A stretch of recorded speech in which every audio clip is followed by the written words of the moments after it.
So in between the retrograde Venus video, Mercury transit video, I just saw that there's a very important transit going on, which is the transit of Jupiter into the nakshatra Shatabhisha till 20th January next year. It's a very, very, very important transit.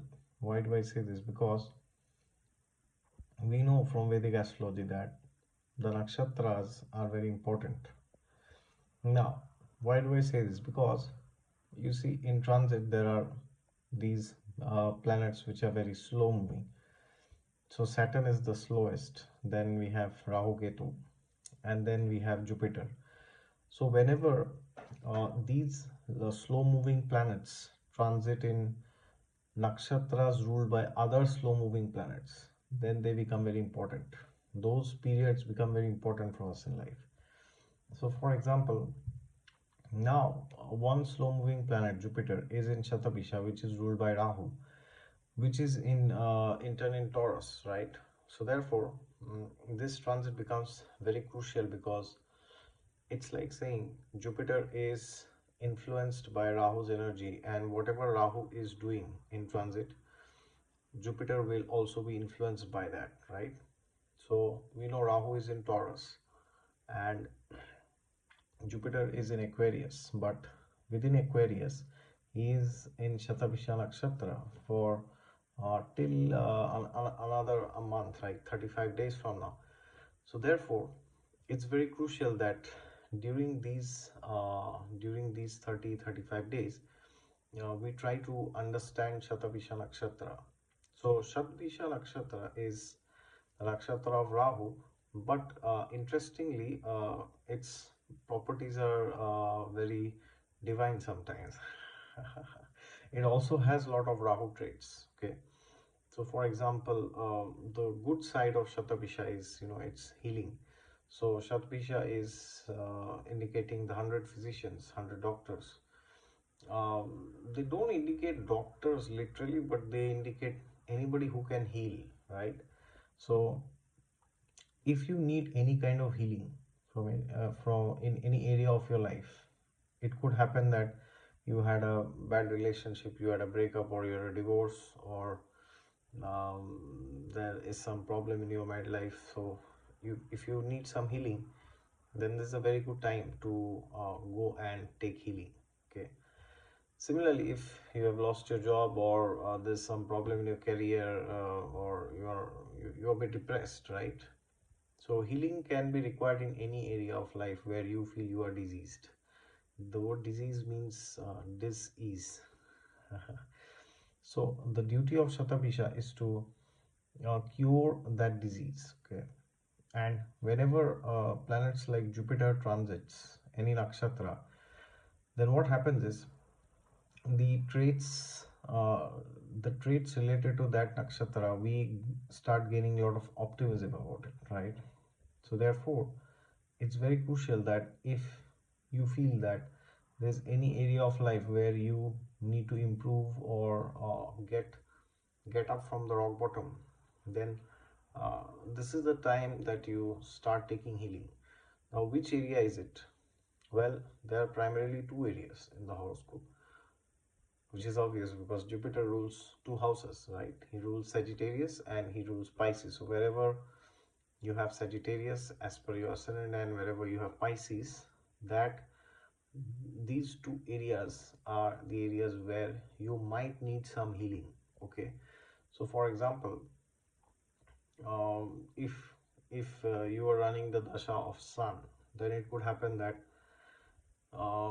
talking from a medical context, you might try to get some healing from some allopathic doctor or allopathic medicine. If you are running the dasha of Saturn, it could mean that you are trying to take help from Ayurvedic experts.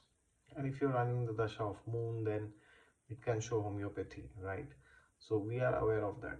But what we also forget is that Shatabhisha Nakshatra also shows the things that we do ourselves to pull us down. These are also represented by Shatabhisha Nakshatra.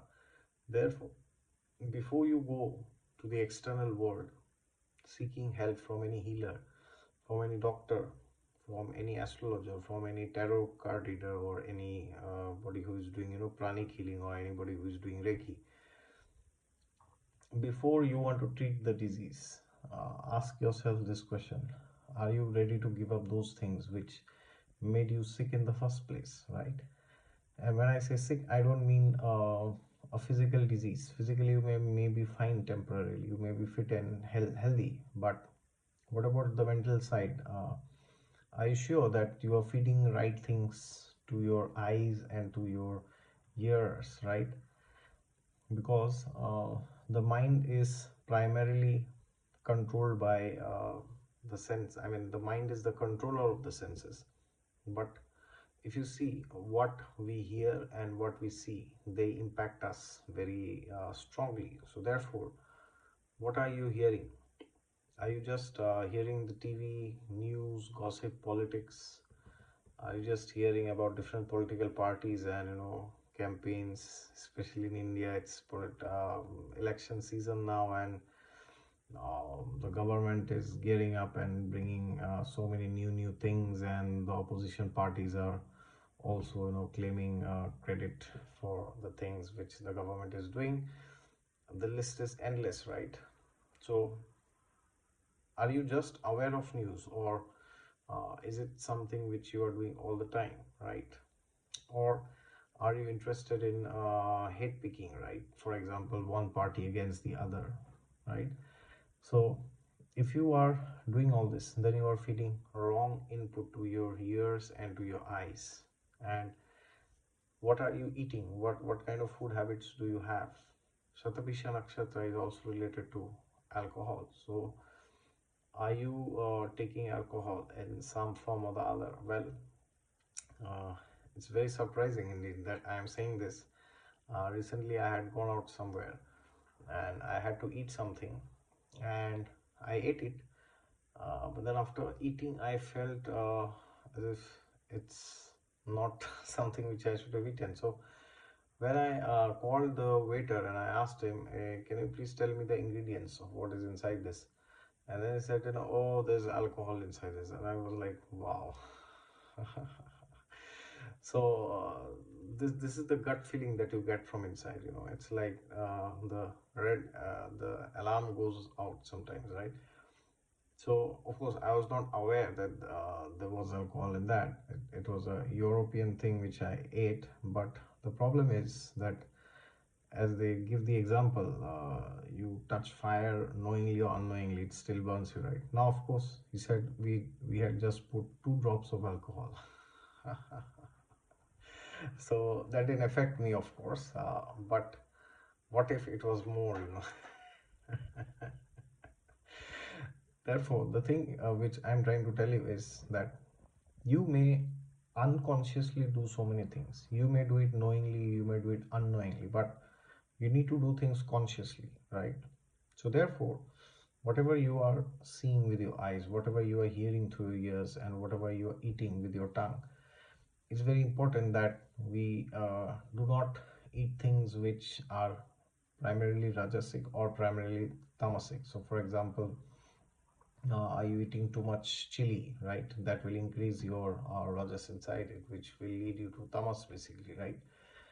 And are you sleeping too much, or are you sleeping too little? Do you not get sleep because of anxiety? Are you not doing anything in the day? Are you just lying down in the bed doing nothing because of being depressed, right? So therefore, before you go out and seek some lofty treatments, you need to ask this question to yourself again and again and again: that am I ready to give up those things which made me sick?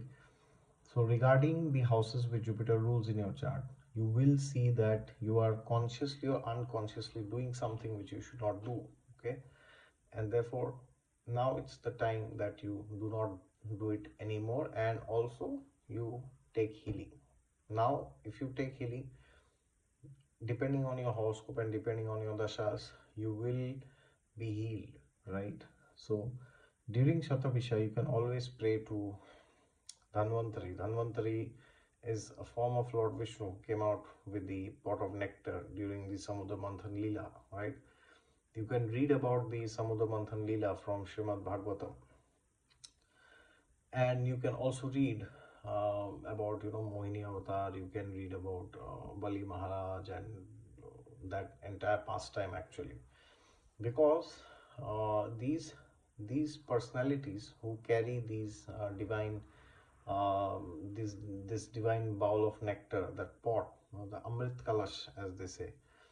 So whenever we do smaranam of those leelas, then the blessings descend from the top, and we are able to access and harness the power of these personalities. Okay, so therefore Dhanvantari is generally worshipped around the Diwali time, Dhanteras time, but you could do it now also, right?